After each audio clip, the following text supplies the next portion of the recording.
Joining us on the line right now, Senator Rand Paul of Kentucky. Senator, good morning to you.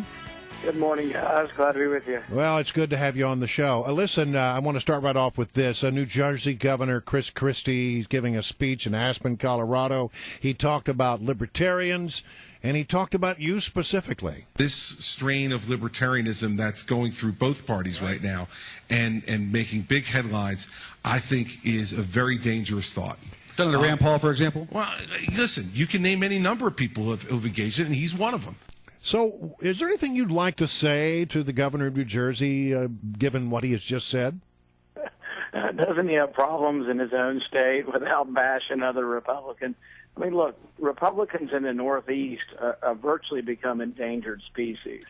They've been losing every election. The party is on life support in the Northeast, and he's got time out of trying to grow the party up there to come after me.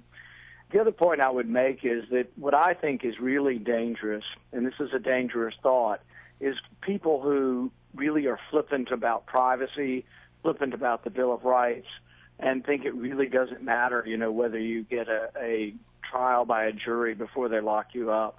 And I think that flippant attitude is really not going to grow the party. I mean, we're a party that needs to grow. We need to attract young people and people in the middle who are concerned about ideas of justice. And libertarians are very concerned about ideas of justice. So I think it's a mistake to try to divide our party, particularly in an area where he comes from, where the Republicans are very much struggling.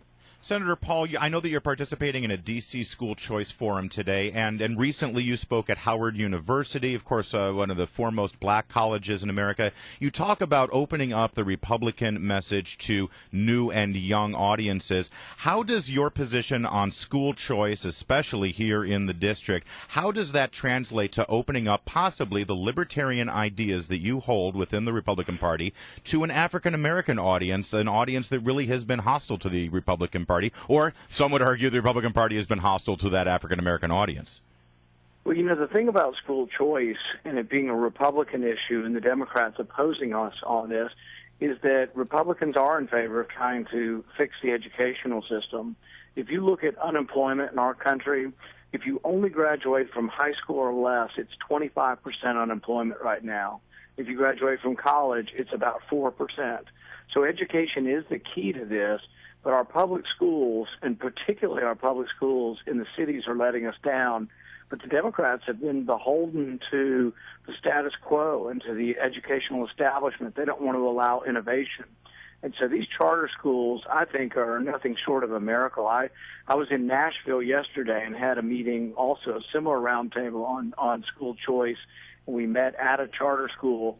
And the parents and the young people who go to the school, it's just phenomenal how well they're doing. I want to talk about yesterday's vote to confirm the FBI director. The vote was 93-1, and you were the one. You voted against him, and mainly it was about your concerns about privacy and the use of drones, which has been something that you feel very strongly about. Explain that vote and why you decided to vote against the FBI director nominee.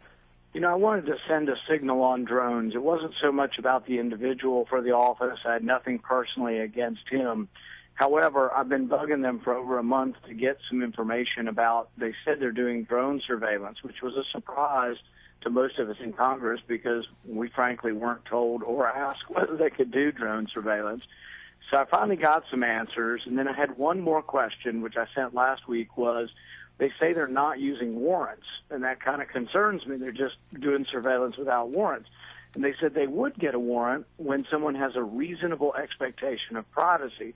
So I wrote them back another letter, and I said, well, what does that mean? When does a person have a reasonable expectation of privacy? And they wrote back and said basically never. And they said the Fourth Amendment does not apply to surveillance, and they say that's their interpretation of what the courts have said. But it was an important acknowledgement that we got it in writing that they don't believe they have to use warrants. I think this is wrong. I think this is going to have to be sorted out in the court and or by legislation, and I'm going to continue to fight to say that your backyard, your swimming pool, your barbecue, whether you're reading a magazine on your deck, that is private. You don't have to be in your house to be private. I think your land around your house is also private, And I think they cannot send and should not send drones crisscrossing the skies just looking at what everyone's doing. What they've said is that if it's a public space or if it's in public view, that seems to be the real word here that's catching attention. Yeah, what's public space? Is a public space a street of New York, which is a little bit different, or is it your backyard in Hoboken? So I don't know if I've been to Hoboken. You had to pick a New Jersey city, huh? Yeah, You're really poking Chris Christie there. You're poking the bear there. But anyway, your backyard, I think, deserves protection. And really, even walking down the street, really should there not be some kind of probable cause before they have to watch your every movement?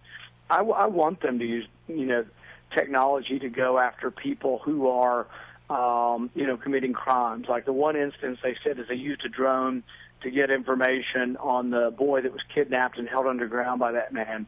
I'm all for that. If 100 people are being held in an auditorium and you can use technology to go in and get the attacker or the kidnapper, I'm for that. I'm just not for collecting data on every Americans into huge data banks and, having some sort of global Earth pictures of what we're doing every moment of every day.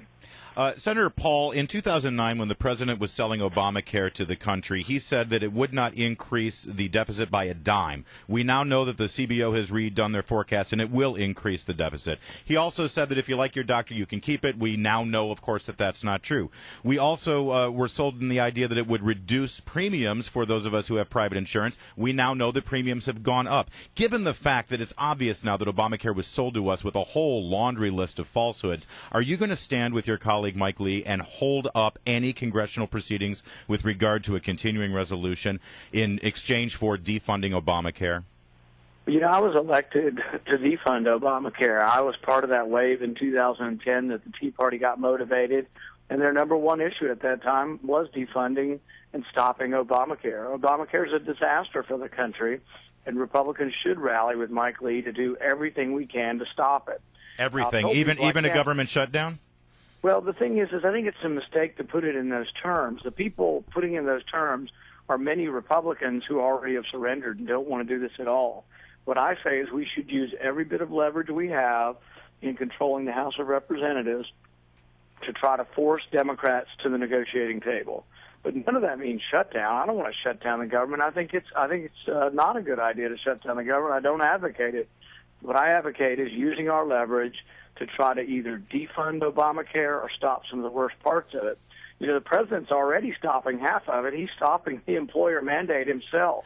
Right. You've got authors of it in the Senate saying it's a train wreck. So really it is time to reevaluate it before, we drown the whole country in it.